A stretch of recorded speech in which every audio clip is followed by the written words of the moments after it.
party, which I didn't particularly look forward to. The other thing is on golf. I played Granada Monday. In all candor, I've never seen the course in better condition than it is this year. The greens were beautiful, the fairways were beautiful. The only thing that wasn't was my games. So I feel you. I compliment the golf committee and the golf organization for the fine job they're doing. I've seen them, played some of the other courses last week and they're in great shape also. Nice job. Thank you for that. Anyone else? Diana? I have a couple of questions.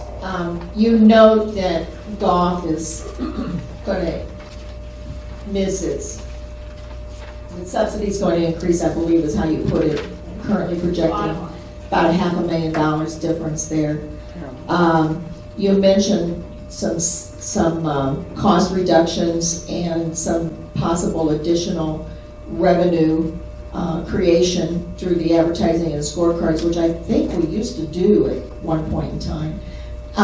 What do you see those ideas doing to that bottom line? How much of a difference do you think that they're going to cut into that $500,000 bottom line difference? Or is this after those are taken into account? Well, no, it's part of how we make that up. So I think the information that I handed out in our BDS, you probably saw me break that down. I maybe didn't hand it out. That's not available to the public. So. I may not have talked through it, so or showed you the details. I may have only just talked through it. The revenue itself, I think they had ranges that, if I'm remembering correctly, about $100,000 came from that effort potentially. The biggest change was the labor savings. So we're not going to have to, they don't anticipate that our guys are going to have to work overtime or anything like that to make up for not enough staff here? Well, that's part of the reason why we're also closing some of the courses, the way that we're closing the courses. But they figured all of that in terms of how many hours they actually need to maintain the courses in good condition. So our desire is to cut what we can cut without negatively impacting the golfer's experience. Okay, that's fair. That's great.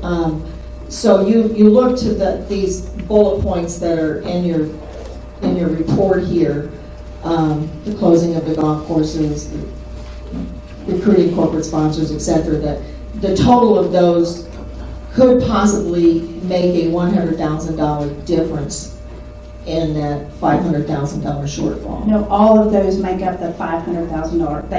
They cover the shortfall.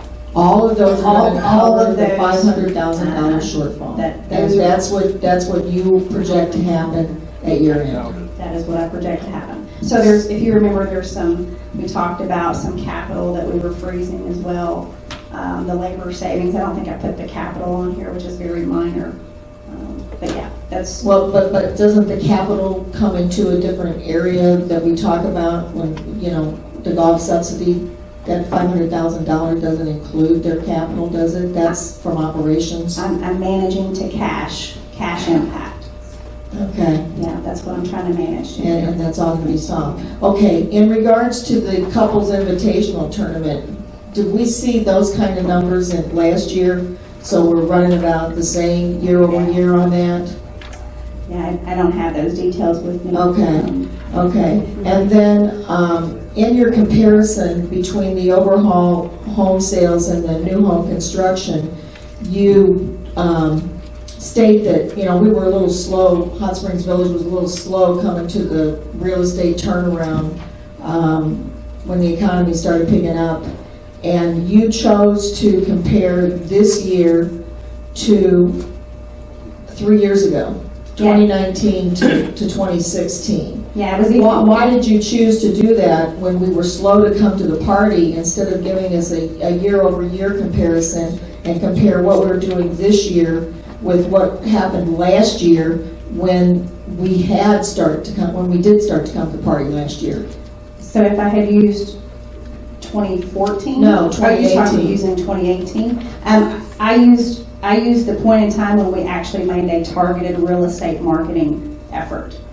That's what I used. Well, I believe our real estate community has been making a targeted real estate effort for great number of years, and I really would have liked to have seen a year-over-year comparison. Thank you. Well, they're out there, so, I mean, we can easily do that. Thank you. Okay, I have, I want to talk about golf for a minute. What we've done in, the 500,000, I don't know what's going to happen between now and the end of the year. I hope we have 180 days of sunshine. That will significantly cut into the deficit.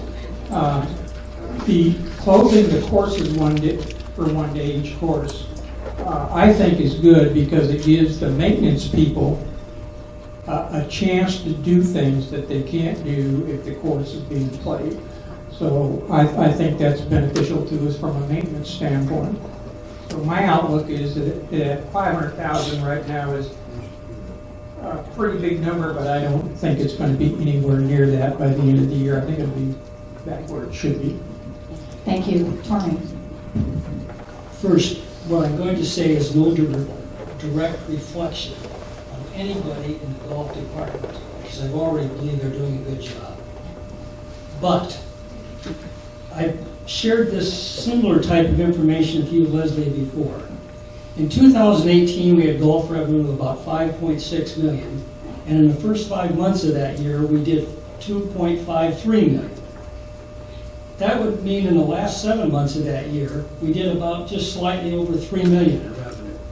So far this year, we've done about 1.9 million, which would mean we need to do 3.7 million in the next 7 months to match last year's number. That's a 21% growth in revenue to get to where we were last year. Now, the current forecast, and I'm not a relier on Farmer's Almanac, says that we're going to have a hot and wet summer. If both of those are true, it's a double impact on golf revenues, for sure. This year's revenue budget was 7.1 million roughly. To make that number in the next 7 months, we need 70% growth over last year's actuals. My suspicion is that probably won't happen. Now, I'm not suggesting subsidies here, because whether we subsidize golf or any other amenity, that's a separate issue. But we budgeted a subsidy of roughly 1.3 million. If my numbers are anywhere near accurate, exclusive of the changes you're making to improve the revenue picture from like golf carts, tchotchkes and the thing up there on the signage and so forth, which I grant, and saving labor is a good plan. Anything we do is great. But with exclusive of those, we're going to need a subsidy this year of 3.4 million roughly, not the 1.3 million. So we have a swing of $2.1 million in required subsidy against the original expense line, minus that'd be reduced by what you just talked about. I don't know where else this comes from, unless it's out of reserves or cash, if in fact this analysis is anywhere near accurate.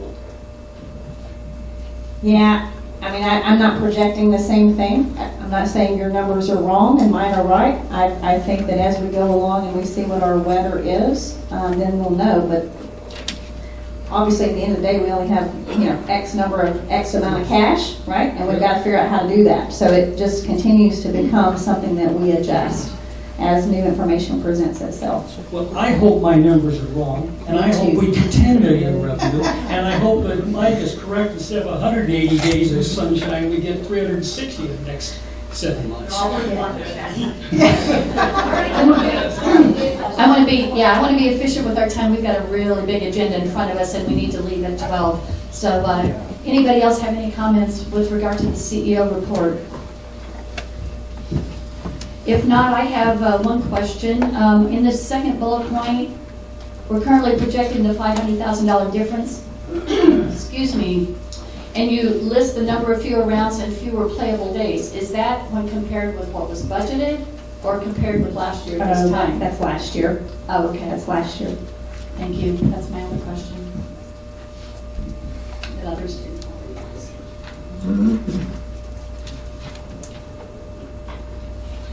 Okay, the board receives this report as presented, and now I'll turn the table to Liz Mathis for our CFO Corporate Treasurer's report. Thank you, Madam Chair. On page 2 of the financial report and walk a little bit through the dashboard, which of course walks you through the balance sheet and the statement, revenue and expense summary. With our statement of financial position and our cash, we continue to see those decreases from the prior year. They're not surprising though, based on what happened last year and as opposed to prior years. Last year was really the first year that we spent capital almost as budgeted or even close to it in several years because we had been escrowing and deferring spending and things like that for quite a while. So our cash balance did go down by $2.2 million. Our bond funds went down by 4.9. That was required spending of those bond funds for wastewater infrastructure improvements. And then of course we added about $1.5 million to reserves this year. With total cash equivalents down about $1.5 million. The piece here, the little note that I made, is that the overall decrease in our cash and cash equivalents has only changed about $200,000 since the end of 2018. So while it looks like a very large change from last year, it's really not moving a whole lot over the last 5 months. And then just a side note that I made. As we look at all this cash, we had $4.9 million of capital assets last year. So that's where a lot of that cash went. And some of it had been rolled over from prior years, which is why it looks like it's down from what we brought in last year. Assessments received and assessment and penalties billed are up slightly. I did want to note that our delinquent and unproductive properties were down 62. We've improved. We have 62 less delinquent and unproductive properties since December on the unapproved and 13 on the improved properties. So while it's not as big a number as I would like to see, certainly, and while that number is not moving the way I would like to, we are making progress slowly but surely.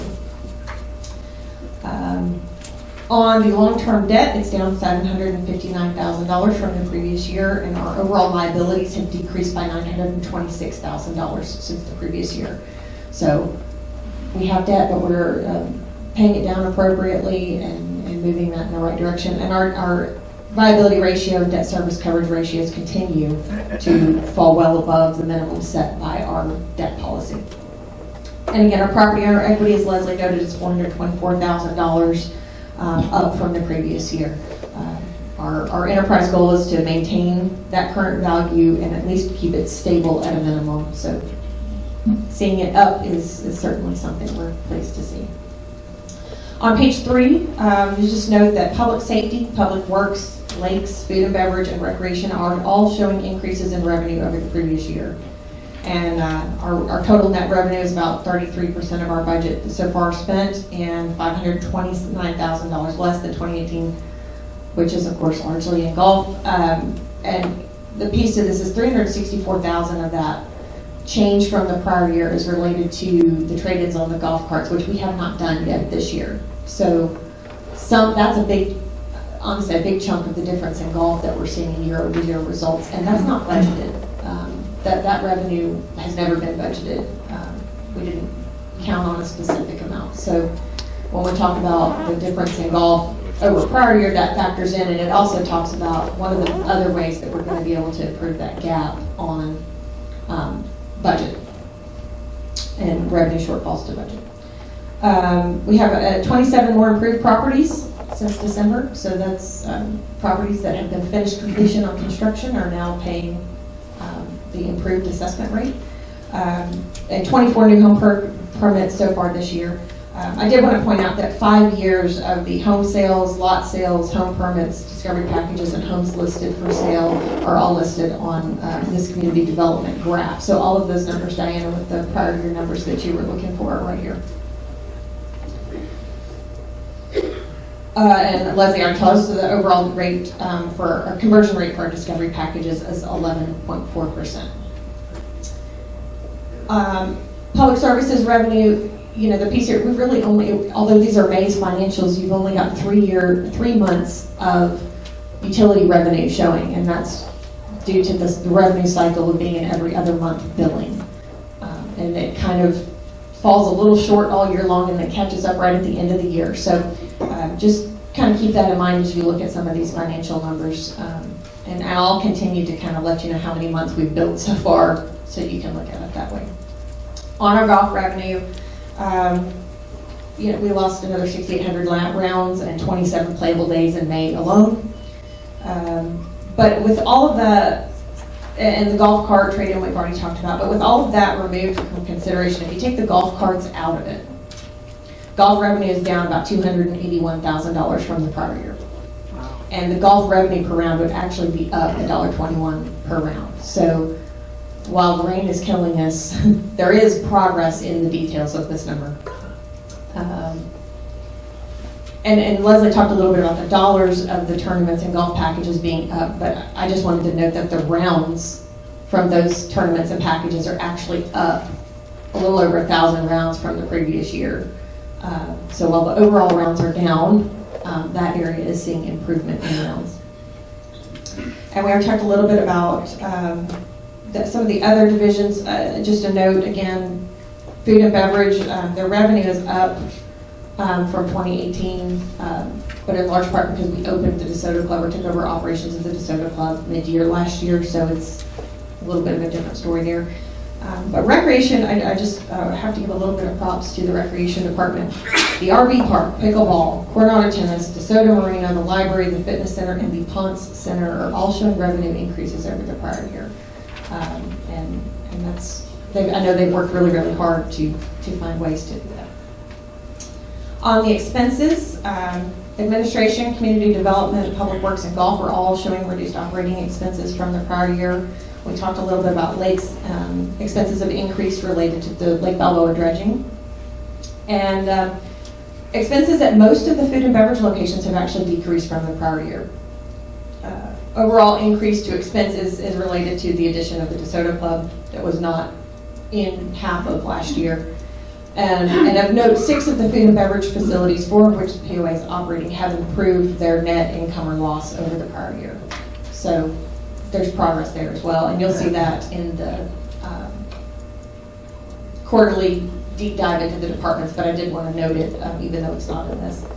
And operational expenses, 37% of the budget year to date and $65,000 more than last year. And then this net operating results, again, I wanted to, we have talked a little bit about subsidies and how the assessment dollars are being used, and that's what these percentages are on the bottom of this page 5. And that's how the percentage of the assessment dollars year to date are falling just on the operations side. This does not include capital. And public utilities does currently show a little bit of a subsidy right now. That has to do with the fact that we've only got 3 months of billing and 5 months of expenses. And so as we get more revenue, as that billing continues through the year, that will shift and should be a 0 because our assessments do not fund our public utilities division.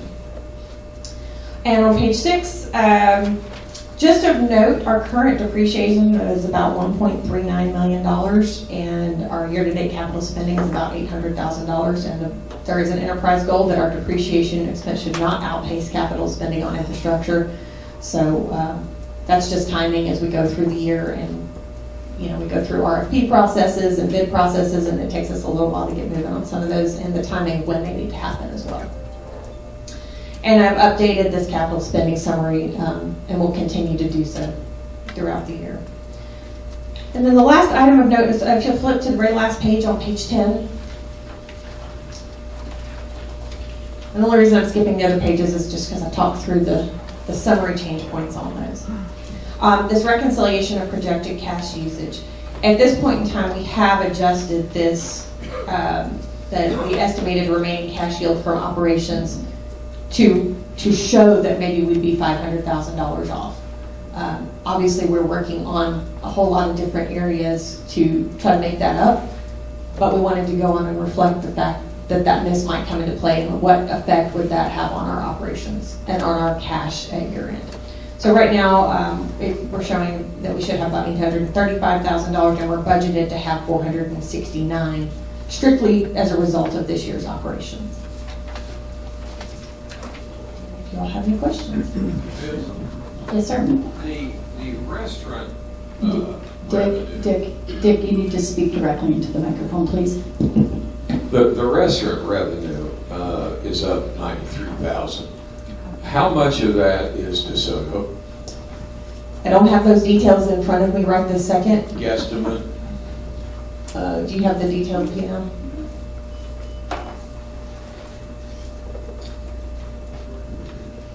$167 versus $59, $100,000. 100 grand. So the increase basically is Is that, DeSoto. yes?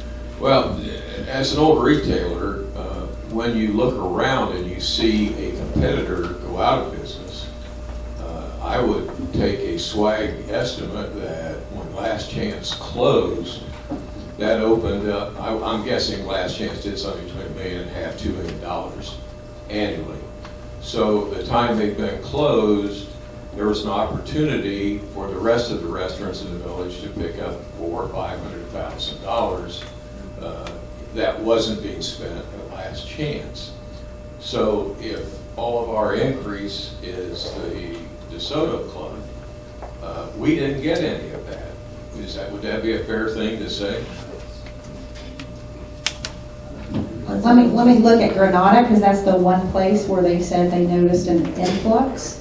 So let me look at Granada's revenue. And I don't know what, other restaurants have done, but let's see. I did look at you. Granada is, they're flat there. So I would say your assessment is correct. We did not necessarily capture that bar We didn't revenue. capture the business available. Yeah, and I don't remember when they closed exactly. So these are through May, and when did they close? End of May, so perhaps we don't have the timing yet to see it.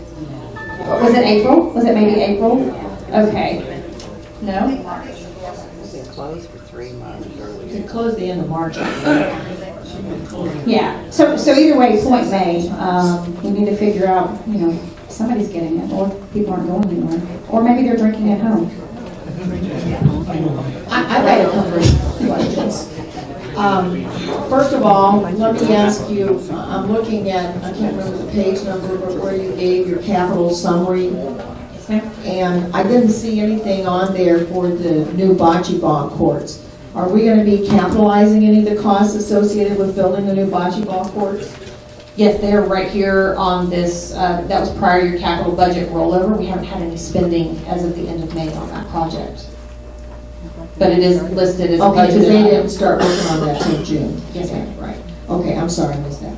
And will we be including, when we do the capitalization of the bocce ball courts, will we be including our in-house labor that's being used for that project and capitalizing that? I know a for-profit corporation, the IRS, would require us to do that, but I'm not up to date in tax law, and I certainly have no experience in tax law for nonprofits, so I don't know what we would be required to do for the IRS versus what we want to do for book purposes. As a board member, I would like to see all the costs capitalized for that project for book purposes. So, and I agree, I've done cost accounting. I will tell you that a prior board felt like that was a way that, that salaries were being carved up and put in different places, so a prior board directed that not to happen. That may be a discussion that we want to have, and you all want to decide, is it worth seeing it on the capital, or would you prefer to see it in kind of its other locations, for instance, what we're subsidizing recreation in that particular example. So I just think we probably need some updated direction. Well, and I'll say one of the things that I would, and I briefly mentioned this to some of you, maybe to you when you and I met, but the organization doesn't have a policy on capitalization at all, which some communities do, so a lot of municipalities do, and that's really something that I was hoping the Finance Committee could take a look at and help work on and develop, and that to me is something that the board could then create some policies around. I'm certainly willing to do whatever costing we need to see fit. And then I have one other thing, in regards to page 10 and your financial dashboard, your reconciliation of projected cash usage.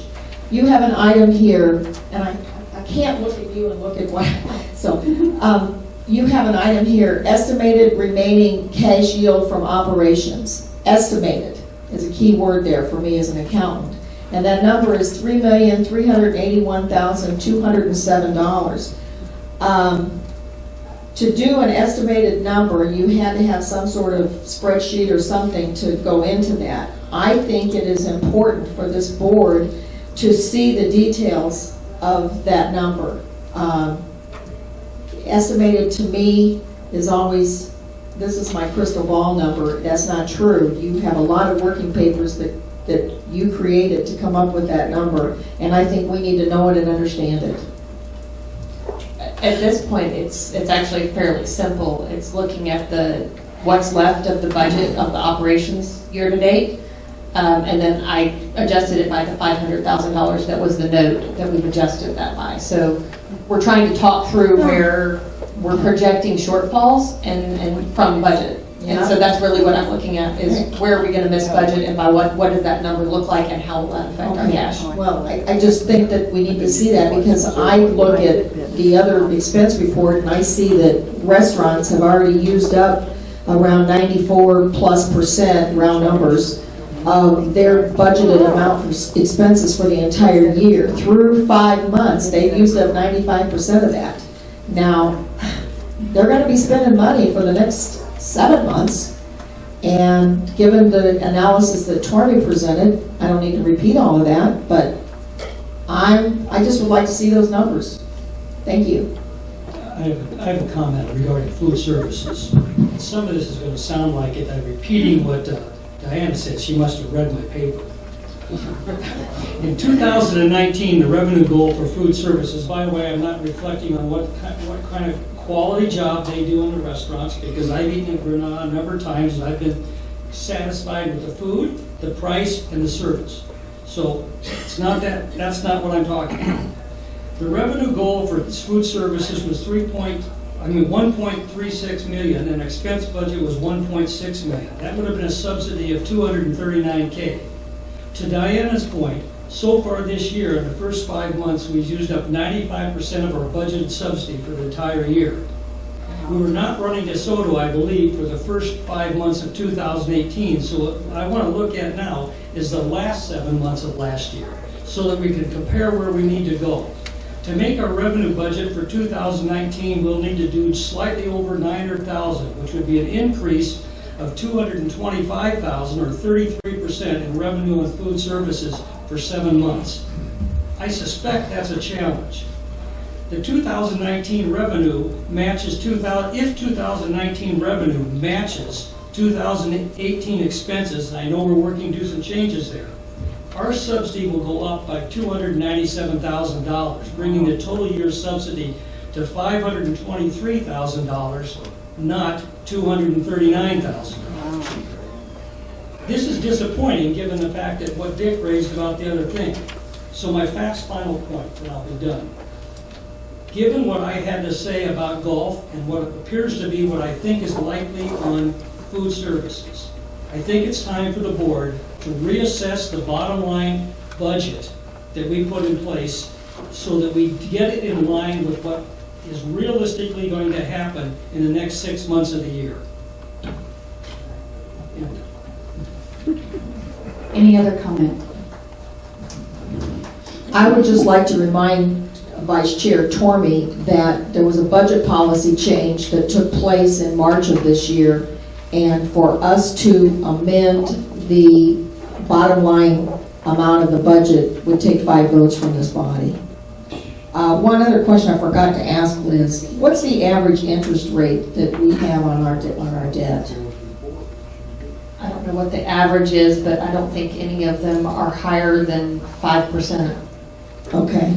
And is our debt reduction policy, is that something, I don't recall this body looking at that to see if we need to be making, do we need to preserve some cash and stop reducing this debt at this point in time, given our view of possible cash shortfalls at the end of the year.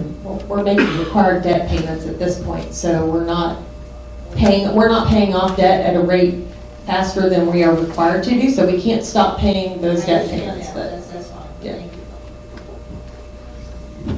So to Diana's point about what it takes for the board to change the budget, let me just say that the staff don't want to miss the budget either. So we are actively working every day, each month, to readjust, and we won't need a motion from the board to know whether or not we're going to miss our cash or whether or not we're not going to be able to make reserves. So I think if we work together, like Tormy, I appreciate the information that you brought forward. Challenge us on those numbers. We're doing the same thing every day, and so are the rest of the 75 department heads. So we're not waiting on you all to tell us that we might miss it. And we'll bring forth those budget changes if we feel like that needs to happen before you even say it. Any other comments about the CFO report? Okay, this board receives this report as presented with thanks. The COO report, Jason Temple. We're doing all we can to communicate, to let folks know they need to go around and go back to the main entrance at the Soto Boulevard. Solid waste management is on track, no accidents. We are looking at some recycling events coming up for July 4th. Stay tuned for that. Ground maintenance is doing very well. They're on track. One of the things you may have noticed is at the West Gates fountains, they've painted that basin blue. What is that blue? That is just a watertight sealant over the concrete. As you know, they lose water to evaporation. They also lose water to just water leaking through the system there. So they've put it on a water sealant over that concrete to help reduce the amount of water that they add to those fountains. Building maintenance is on track. The only thing that kind of really stands out is that maybe you heard that the DeSoto Club got hit by one of the century pines on the corner. It wasn't any really major damage, but that repair has been completed as of yesterday. That concludes, and fleet management is keeping up. That concludes my CO report. Any questions? No, but I have some comments to make. First off, I think it's good seeing the new street signs, and they're down low enough at eye level to pick up. On the Balboa sign, I think that's good, but I also think maybe we need to look at the Danville gate. Is the same way. A lot of people drive a long way in there and then can't get in, so it's a problem. But I'm pleased by the report. Looks good. Yeah, it's kind of a test phase at Balboa, so we'll take your good comments and apply that to the rest of the gates.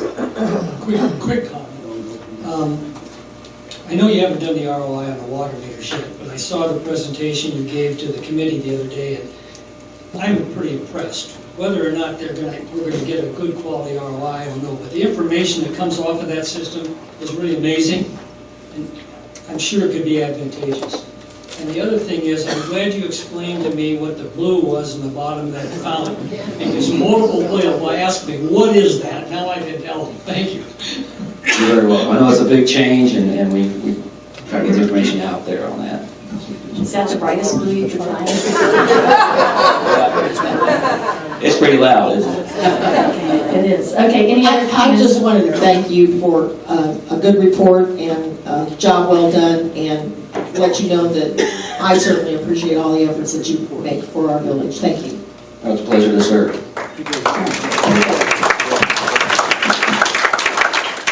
Okay, the board receives this report as presented. Thank you, Jason. First item of current business is to approve the board's strategic focus areas following the retreat. Turn to that.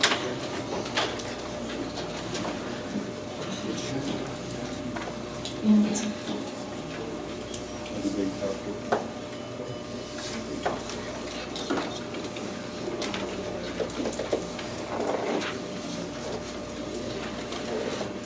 Okay, so may I have a motion to approve the strategic areas of focus for Hot Springs Village in 2019 and 2020 as described in the attached memo? May I have such a motion?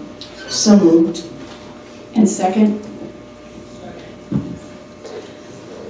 By way of background, at the May 1st and 2nd board retreat meetings in 2019, the board identified areas of strategic focus which are recommended and supported by a majority of directors. They should inform operational and governmental decision-making for the remainder of 2019 as well as the 2020 budget. The areas of strategic focus for Hot Springs Village in 2019 and 2020 are specified in the attached memo. This item was discussed at the May 23rd, 2019 board meeting. So is there any additional discussion on this motion? Go ahead, Diana. May 1st and 2nd, yes? They're the right dates. Any other discussion? Otherwise, all those in favor of the motion, raise your hand and say aye. Aye. Anyone opposed? Anyone abstain? Okay. The motion passes. Thank you.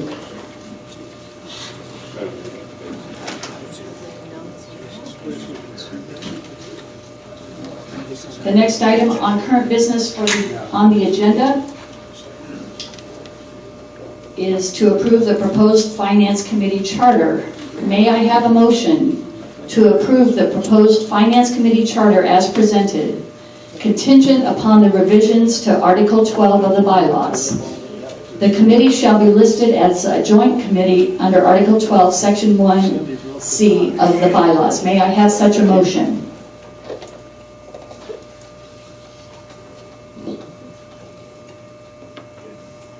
May I have a motion? So many. Is there a second?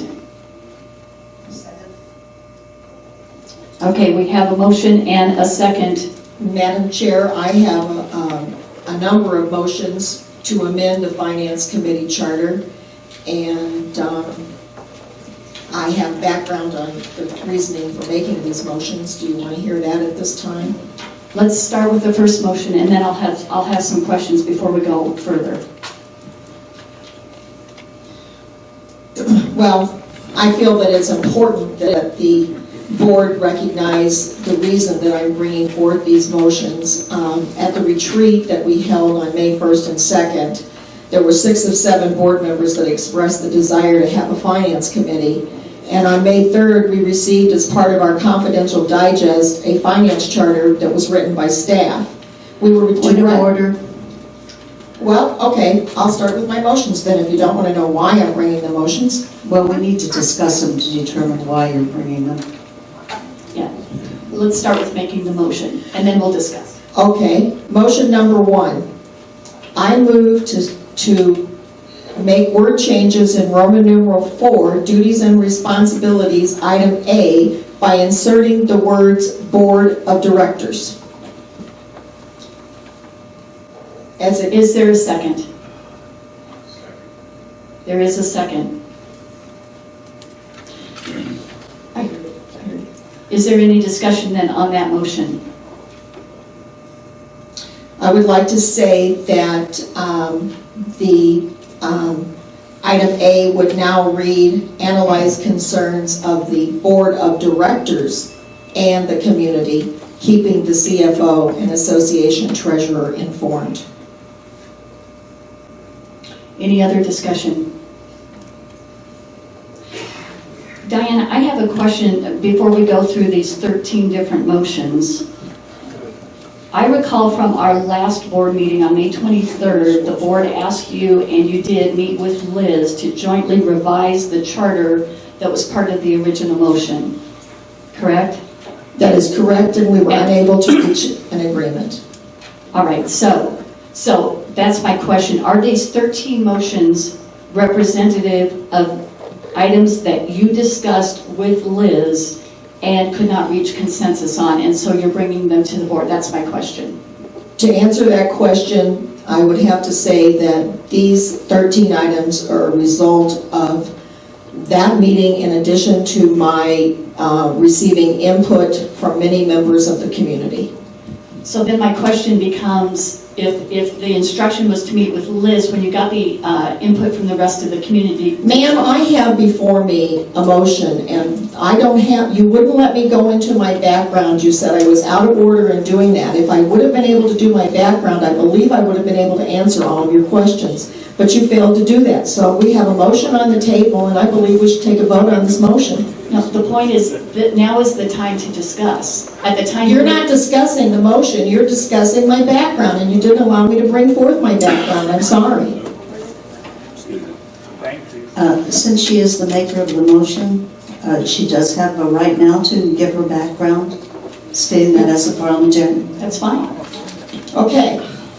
Thank you. In our May 1st and 2nd retreat, we had 6 of 7 board members to express a desire to have a finance committee.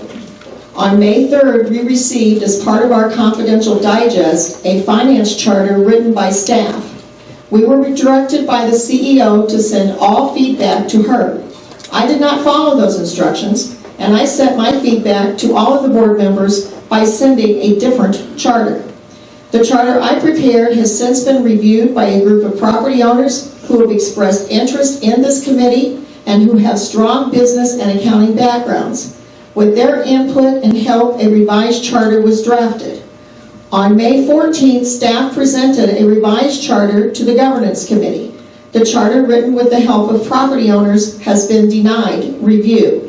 On May 23rd, the charter drafted with the help of property owners was distributed to the board in our public special meeting. Once again, it was denied review. At the board's request, I met with Liz Mathis to discuss both versions of the finance charter. We were not able to reach consensus, and today I bring 13 motions to amend the charter that is before you. Okay, very good. So, thank you for that background. Then these 13 items, what I heard you say is they're not all items that you cannot reach consensus with Liz on. You have introduced some additional ones that you and Liz did not discuss. Is that possible?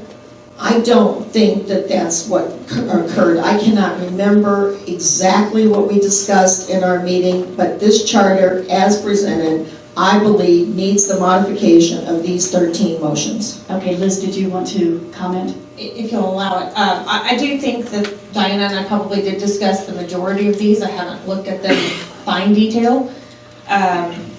Some of them are really saying the very same thing, they're just rewords. In some cases, which took out some guardrails that I was not comfortable removing the guardrails around what so they're very similar, but they're simplified. And when I felt like when they simplified them, that the guardrails were taken down. And some of them we didn't agree on because they started to have the committee step on things that are in my job descriptions. Okay, so I don't want to go quite And I that far believe with it. that can be discussed with each motion. That's right, that's what I was just about to say. I think we need to discuss that with each motion. So, any other discussion on motion 1? Madam Chairman, I move to postpone indefinitely Finance Committee charter approval until the Board of Directors have a consensus of purpose, organization, and appointment. We've actually looked at 7 charters. This would be 8. Do I have a second to that motion? Discussion on the motion. The motion again, would you kindly reread it? Or hand it to me and I will? I move to postpone indefinitely item number 12, Finance Committee charter, until the Board of Directors have a consensus of purpose, organization, and appointment. I think that I do get to state as the maker of the motion. I think that this has been independent among the 3 of you, this particular group of charters, and the rest of the board has really not had an opportunity as a board to agree or disagree with some of these things. I'm sure many of your points are very good, but obviously you want to rewrite the entire charter. We saw your motions last night at about, 6:30, 7 o'clock. You did send your backup work prior to that, not necessarily redlined. It made it difficult. You needed the previous data to determine what you had changed. I'm sure many of them are very good, but I think the entire board needs to discuss this again before we take it for a vote. My point of discussion on that is I have given this board opportunity since May 3rd to discuss this, and this has been denied at every opportunity that I have tried to bring this forward. This is something that six of us agreed that it was something that was necessary for this community to have. I do not believe that this is nearly as complex as you feel it is, Nancy, and I was in consultation with our chairperson on how to do this. How to and make the motion. How to make the motions, and I was directed by her to do it this way, and I believe that it is a matter before us, and I do not believe that we should continue to kick the can down the road. I'd like to say also, Nancy, I understand what you're saying, but to your question, we can't afford to kick the can down the road on every one of these issues forever. We know the majority of the board, I believe, thinks that the finance committee will be an asset to not only the board, but to the staff and to the community to look into depth, a variety of areas, and give some guidance around the 2020 budget. If we don't get moving forward quickly, that's not going to happen. The budget will be gone. So it's now time to, I think, move forward and decide whether we're going to approve this charter or not just kick the can down the road.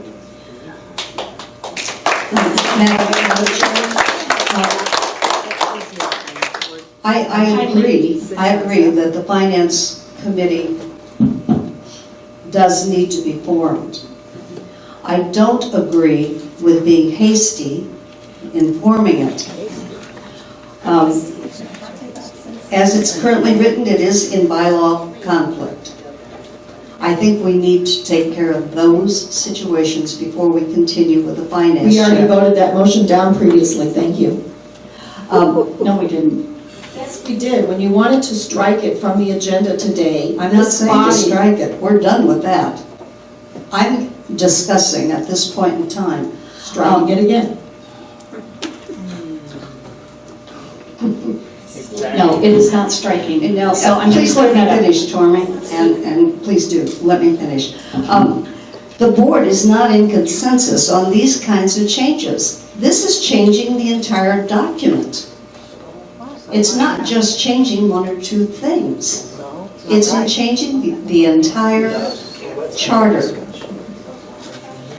May I The have board quiet needs in to the, talk about this. in the guest, please? Thank you. Diane, can I ask you a question? Nancy raised a point about how we've got a bylaws problem relative to this charter. If I'm not mistaken, I thought some of these motions corrected that problem. They do. Motion number 9 attempts to correct that motion, or that conflict, as I understand it. I'd like to hear from others. Buddy, Mike, Dick. I personally have not had time to read this. It's not redlined. I don't know how this fits in with the charter that we have been working on. And I want more time to do this. I mean, up, down, whatever. I got this last night. I come in here today and there's a copy of it on where I normally sit. I haven't had time to go through this. I would like to have the time. It may be fantastic, but for us to vote to put these changes in without having time to look at them is ridiculous. So we have a motion before us that has been seconded that we change and add the board of directors to one item, and that is too confusing and too complicated to vote upon. So you have not called for a vote on a motion that we have before us that has been seconded. I ask for a vote. Thank you. Diana, we had an amended motion from Nancy. That's what we're discussing at the moment. That amended motion does not apply to this motion. It applied to the fact that I brought any motions before you.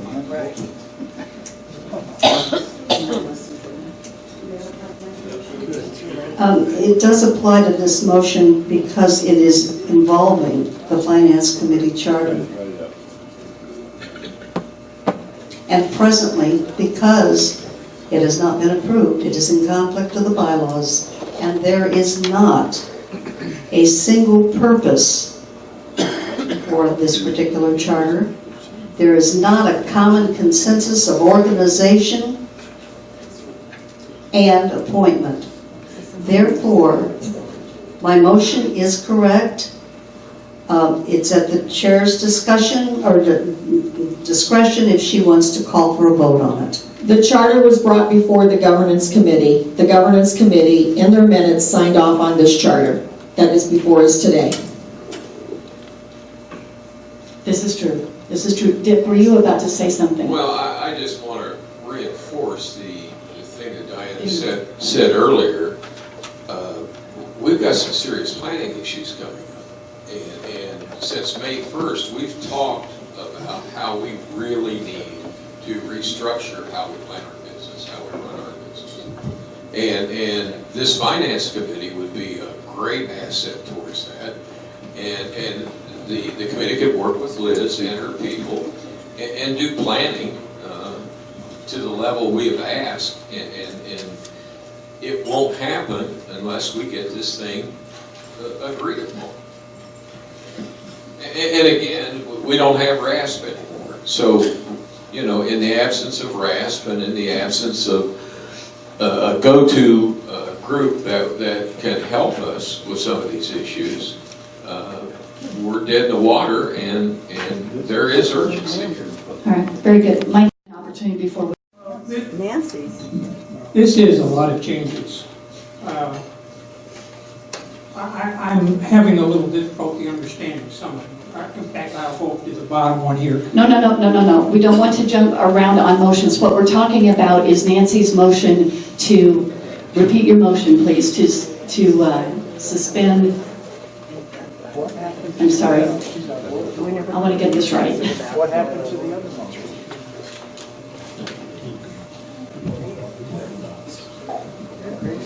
I move to postpone indefinitely number 12, Finance Committee Charter, until the Board of Directors have a consensus of purpose, organization, and appointment.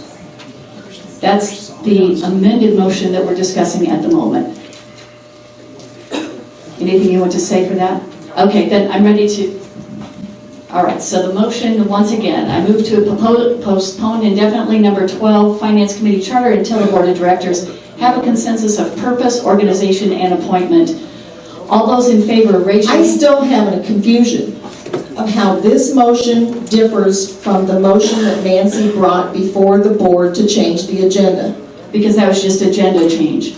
What we voted there to leave it on the agenda so that we could have this discussion now. And that's what we're doing. Okay. All right. Very good. So I read the motion. All those in favor of Nancy's motion say yes and raise your hand. Yes. Those opposed? No. And here we go again. Okay. So I am going to vote in favor of Nancy's motion. And here I want to tell you, What happened to Potter? audience, I need decorum. Thank you. I wanted to have some of the conversations with regard to this. However, the purpose of the board last time asking Diana and Liz to work together was in hopes that we could have a consensus document that we could consider for an up and down vote today. I share the opinion of those who look across 13 different motions and the impact on the charter as it stands. I think in Nancy's move to postpone doesn't mean this is dead, but we are going to postpone until we have better consensus among this board as to the purpose of the committee, the organization of the committee, who leads the committee, and where the committee reports. We don't have the fundamentals agreed to as a board. We don't have consensus on the fundamentals, let alone the wordsmithing. I know that's a disappointment, but I do have something that I am going to offer in recognition of Dick's comment about the urgency of needing such a committee, because I do remain committed to this body establishing a finance committee before the end of this term. I want that to happen.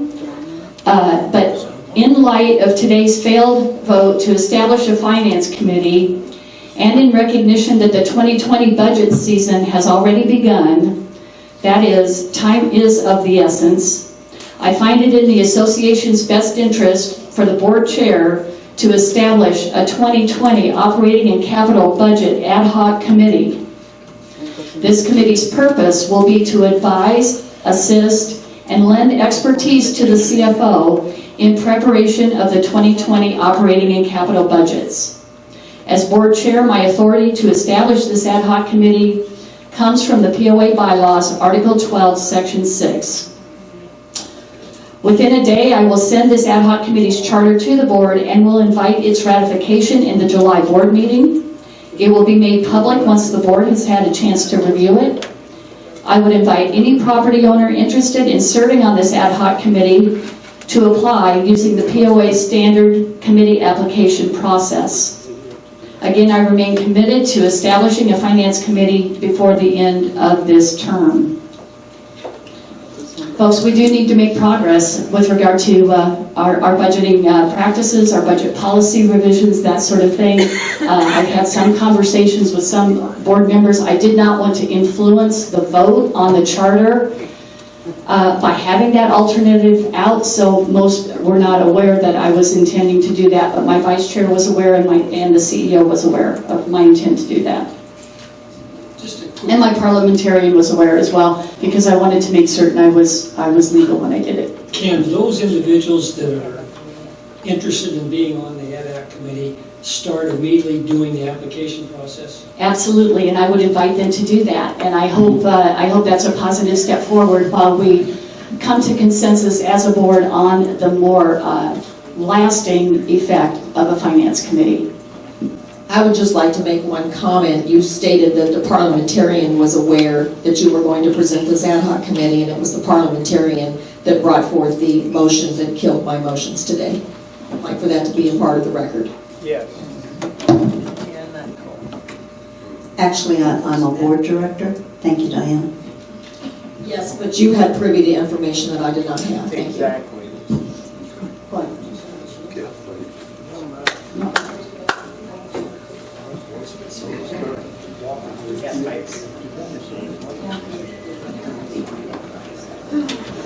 That's right. Okay. Still got a motion. May I have decorum in the room, please? Thank you. The next item is new business, that is proposed revision to the bylaws, Article 12, which is on the committees. This is merely a discussion item. There's no motions, there's no vote today. That's the nature of new business. Get to that quickly. May I ask where this proposed revision, how it Let me was just created? kick off. Let me just kick off. I have some comments here to make on that. Beginning in 2019, the spring of 2019, the Governance Committee recognized that multiple inconsistencies exist between the Hot Springs Village POA bylaws Article 12 and multiple standing committee charters. The attached red line Article 12 document is offered for discussion as new business in today's board meeting. A board vote to remedy identified inconsistencies and make other pertinent amendments should be held during the July board meeting. That's a comment as to a stated urgency of the matter. Additional comments that I'd like to make before I get into opening this up for discussion is it's true we began working on this, I think it was maybe March of last year before Nancy was on the committee and before Tormy or Diane or Dick were elected. We recognized that we had inconsistencies in terms of the chairmanship of 4 of our committees relative to the bylaws. So we took that as an indication that we needed to look at Article 12, and we were in the process of doing that when the new board members were elected. And when I say we, on the Governance Committee, when the new board members were elected. We discussed it briefly. I'm sorry, Mike?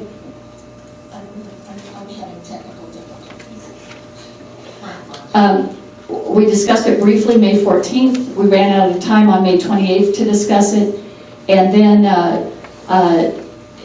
a week ago today, we were notified or alerted to the fact that there was another section of Article 12 with which two of our committees are out of compliance, the Governance Committee and the Audit Committee.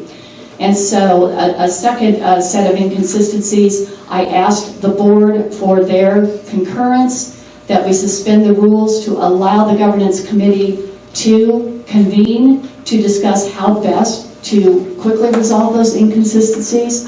I did get a majority of the board to agree to allow us to do that, and we did that yesterday morning for 3 hours, I think it was. So we worked on that and produced the document that you see in the board packet today. So does that answer your question about how it came to be, Diana? Yeah. Okay, all right. So I'd like to, there's multiple changes in this document. I'd like to speak to 4 of them that I think are most consequential. The first is Section 1. We have reorganized, no, we haven't done anything. Let me be clear, Governance Committee has no authority, no power to do anything other than to recommend to the board for their consideration some changes. So if I use shorthand and say we did this, we did that, just know I fully recognize we have no authority. We're recommending this. In Section 1, we're recommending that the POA align with common practices with regard to the definition of what is a board committee and not a board committee. Common definition says that board committees consist only of board members, and non-board committees can consist in ways that include non-board members. This is common, and we think that's something to be adopted, and we'll get into some of the legalities of how we're going to make that work a little bit later, but what we're recommending is that 2 committees be labeled as board committees, that is the Governance and Audit Committees, meaning they would be made up only of board members. Now, there are a number of board members who are concerned about that exclusivity of those committees. The Governance Committee has spoken at length about its desire to find opportunities to bring the property owners into some of the task work that the Governance Committee does. Currently, we're meeting 2 to 3 hours every 2 weeks, and it's burdensome, and we do need help, and we will be looking for ways to turn to the property owners to help us with some of the work that we have before us. Most notably is to help us identify all of these governing documents inconsistencies. Nonetheless, the committee itself, because of the charter, would be constituted as a board committee made up only of board members. Same with the Audit Committee, and then all other committees would be named as non-board committees. This does not change the authority of a single committee. It doesn't do anything other than reorganize and label them more consistently with what you see elsewhere. The next section that I would like to draw your attention to is Section 4, Item C. This is the first thing that caught our attention this spring. That is with regard to the last sentence of Section 4, Item C, that says the chair, vice chair, and secretary shall be chosen annually by majority vote of the new committee immediately following the adjournment of the April committee meeting. We know that there are 4 committees that are out of compliance with that particular bylaw, and that includes the Governance Committee, the Audit Committee, the Appeals Committee, and the, help me, what's the, no. Oh, the Board Recruitment Committee at the time, that's why I forgot about that. Yeah, so we were out of compliance there, and we were working on that. So the remedy that we're recommending for consideration to the board is to shift the flexibility for choosing the leadership of a committee to the charter itself rather than embedded in the bylaws. And what that means then is the committee charters have to be approved by the board as well. So there's no reduction in board oversight or approval with that move, but what it does allow is for committees, when they charter themselves or ask for changes to their charter, they can define for themselves, each committee, what works best in terms of selecting their chair, vice chair, and secretary. So it's just allowing that to move to the charters rather than embedded in the bylaws. And the way we did that is by amending that language by saying that that those three positions shall be chosen annually by a majority vote of the new committee unless otherwise specified in the standing committee's charter. So that's what allows that flexibility. But again, please know it's same control, same oversight at the board. No change in that at all. The third I'd like to bring up is item H, and this is the one that came to our attention just 1 week ago. And that is this. Currently it reads, a member who is serving on the board of directors or whose spouse presently serves on the board of directors shall not serve on a standing committee until after the completion of service on the board of directors. This one we're learning has kind of an interesting history. From 1970, when we were incorporated, all the way to 2013, the bylaws allowed for directors to serve on committees. And that's very conventional. That's very aligned with what you see practically everywhere, that boards are convened in such a way that not only are they allowed to serve on committees, board members are encouraged to serve on committees, to stay engaged in what's going on operationally and from a governance perspective. But in 2013, we believe, this language was introduced into the bylaws that says board members cannot serve on committees, and we lost sight of it.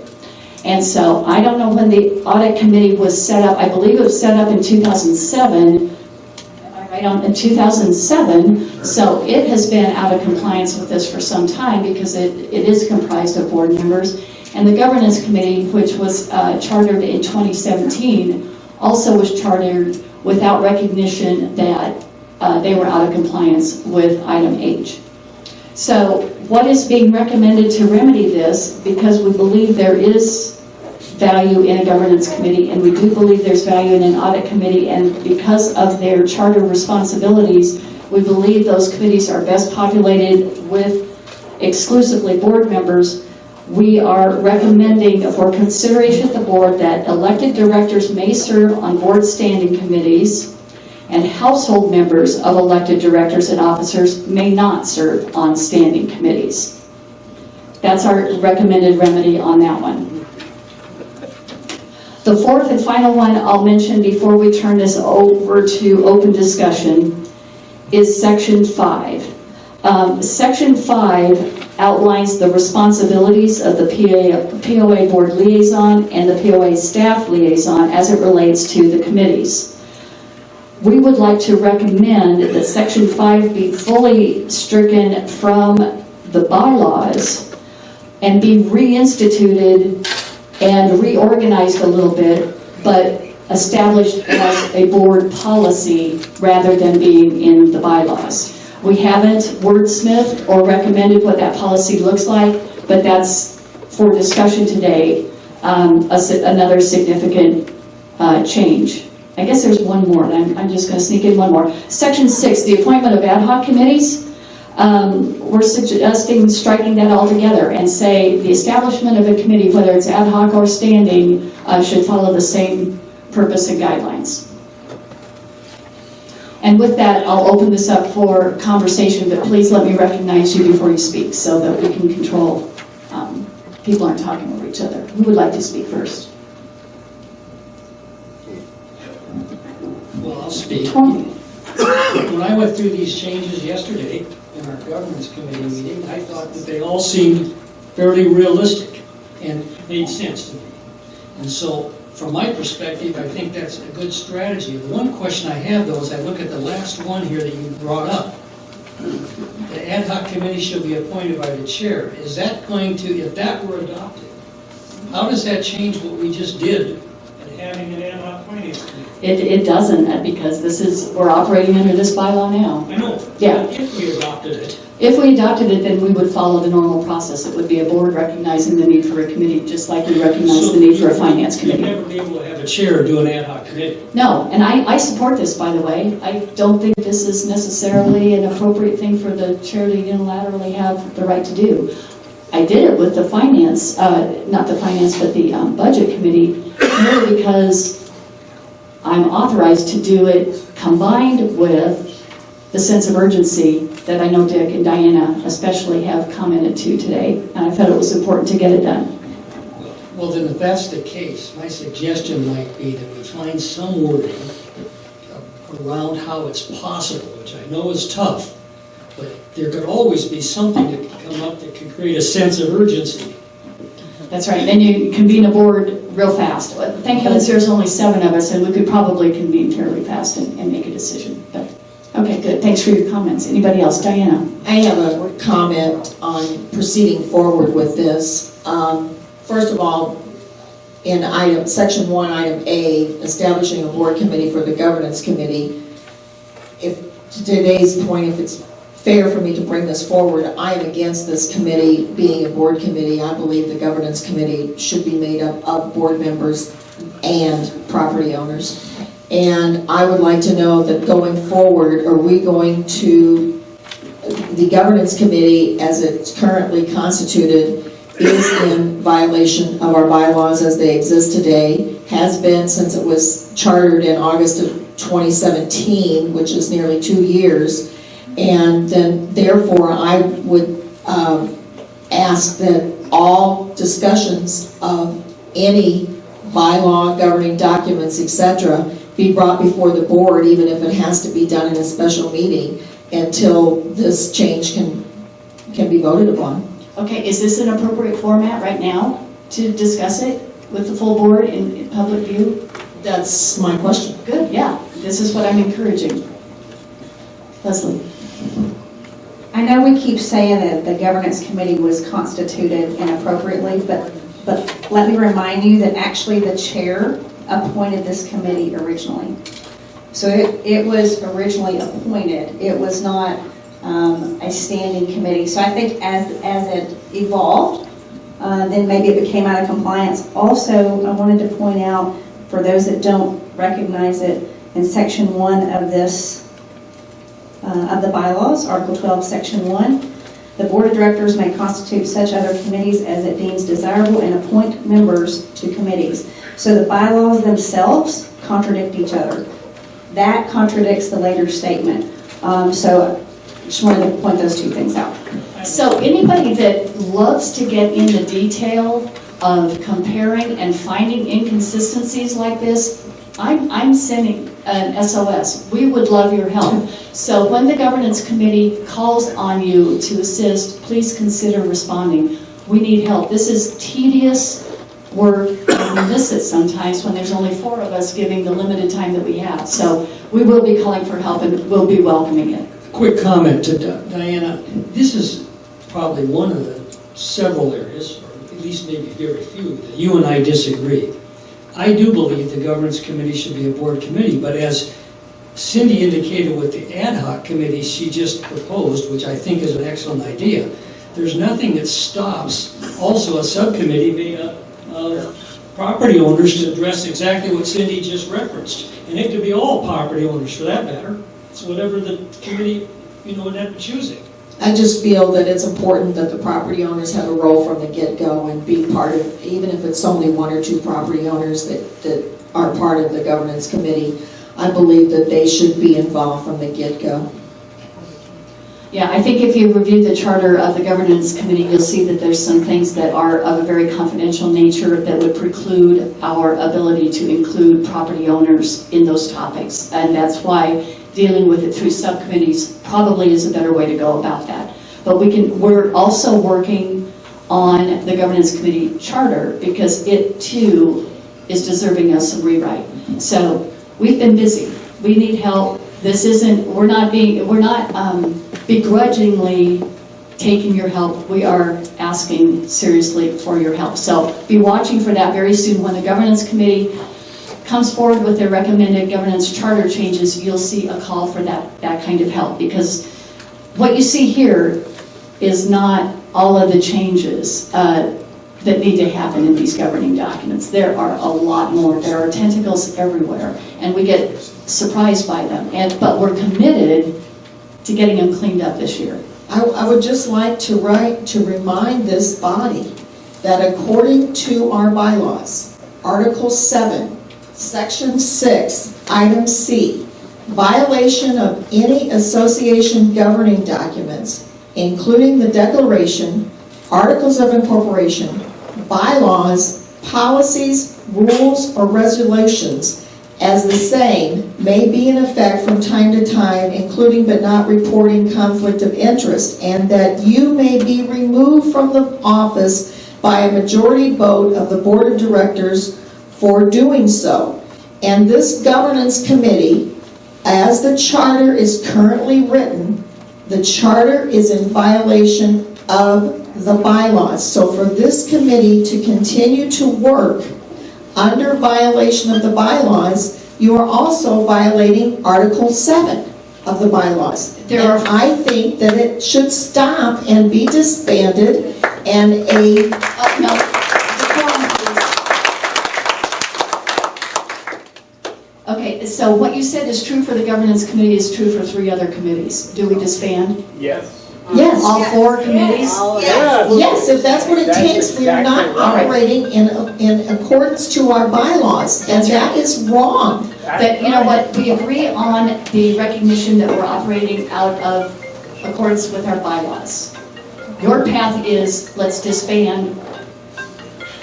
The path that I put before the board was to say, can we work on remedying the discrepancy? The majority of the board voted to work to remedy the discrepancy. I think that's been asked and answered.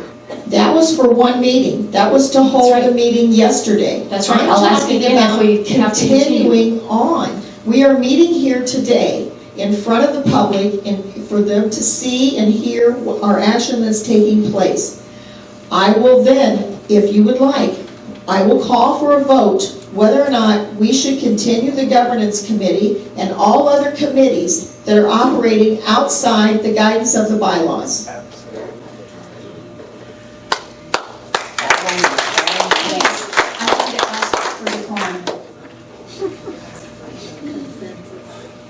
Dick, did you have a comment? I would just like to go on record as saying I'm against any all board committees that meet in secret. I'm against that. And I'm against the CEO having a vote in those meetings. I think she should still be a non-voting member. Excuse me, Commission, I need for this group to please not interfere by clapping, heckling, doing anything in the audience. Thank you. I think we've tried.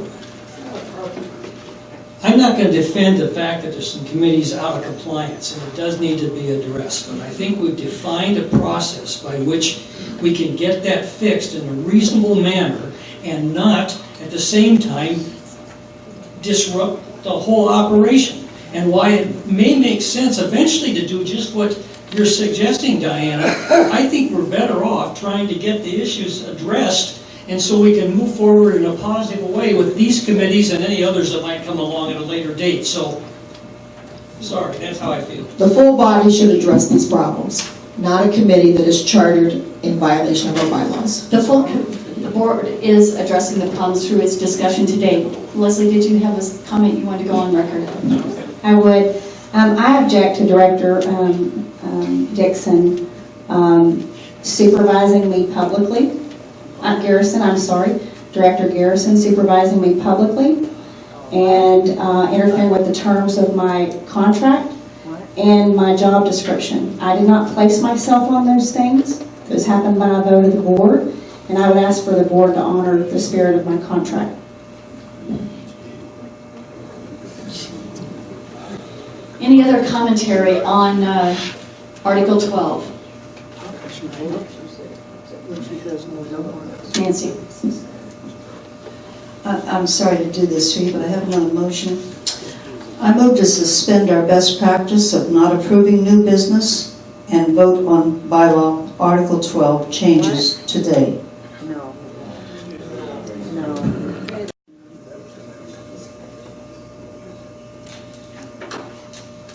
To restate the motion, and then I'll call again for a second. I move to suspend our best practice of not approving new business and vote on bylaw Article 12 changes today. Is there a second?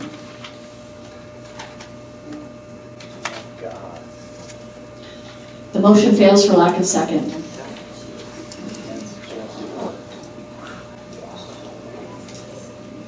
We don't have a motion, this is just being discussed. Is there any more discussion on this agenda item today?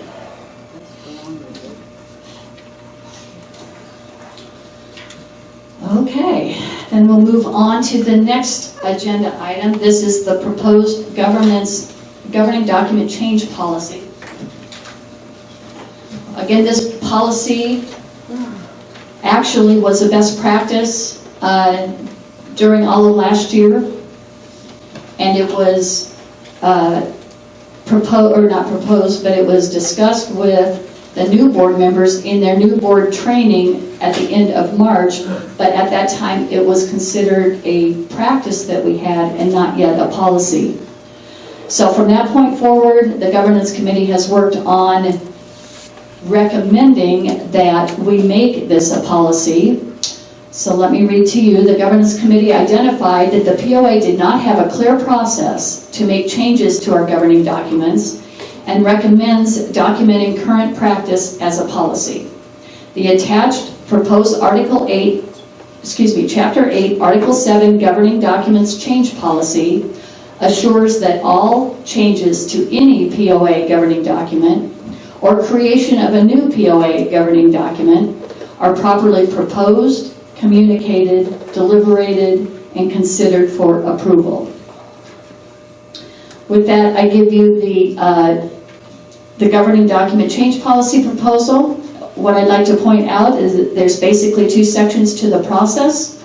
One has been already codified as policy, and that's how the board goes about changing protective covenants. A process was established, I want to say it was August of last year, in collaboration between the board and the ACC and the representative staff to define how that body proposes to the board changes in the protective covenants. So that's just reiterated here in this document for completeness. So what we're doing is we're saying, but the other governing documents, the articles, the declaration, well, not the declaration, we know how you go about that, painfully know how to go about that. The bylaws, policies, charters, anything else that is a governing document, we define a similar process for making sure that that is well controlled, that there's no surprises.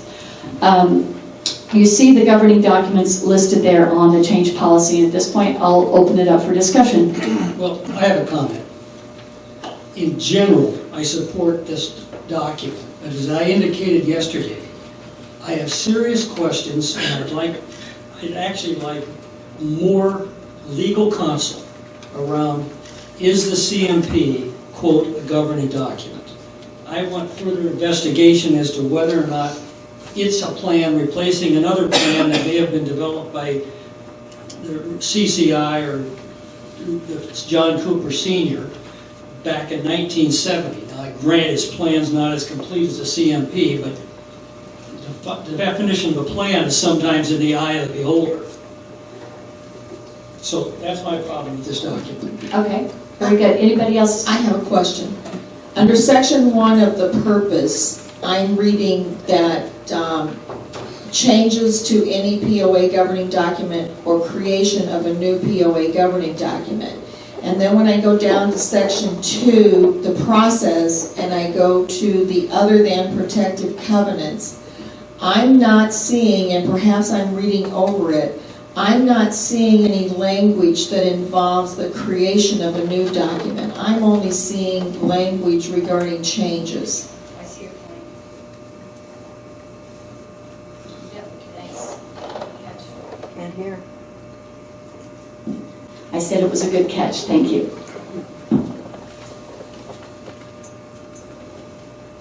Any other commentary about this as policy? Again, we're just discussing today. It'll be offered for, an amended version will be offered for approval next month.